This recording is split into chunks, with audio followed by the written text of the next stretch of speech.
guvohlar oldida, agar yutib pulingizni bermasam, shuncha guvohingiz bor. Hozir yutkazib qo'ysa necha pul beradi? Yutkazib qo'ysa 40-20 ming to'laydi bo'ldi. Ha, boshlandi. Boshlandi.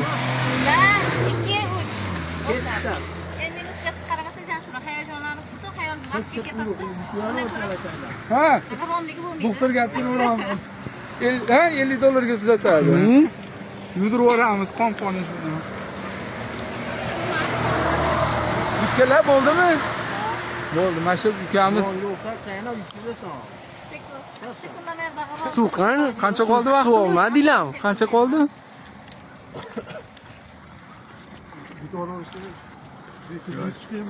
Ya, yutadi. Karxondan yetib kelyapti. Yo'q. Yetishib mana bu.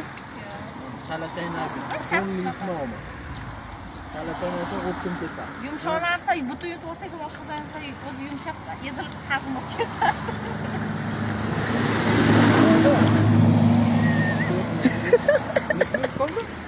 Bir minutmidi vaqt? 1,5 qilib berdim.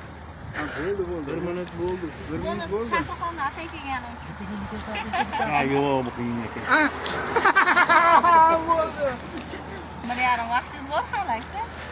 Shahrixonga akalar. Mana vaqt ko'rishingiz mumkin. 1,5 minut qilib berdim. O'zlari xohlamayapti ishni. Lekin siz vaqt qo'zg'atgan bir achchiq, bir nimasi yo'qmi? Talpaqlayib 1,5 minut bo'lyapti. Mana vaqt to'xtatyapman o'z xohishim bilan. Yeb qo'shinglar mumkin. Roha o'yna. Do'stim, qiynakami? Mana uni bo'ldingizmi hozir? Bo'ldi, yutkazdi. O'sha.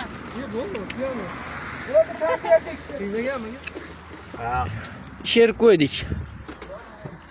Ha. Og'irligi 1,5 minut mana salkam.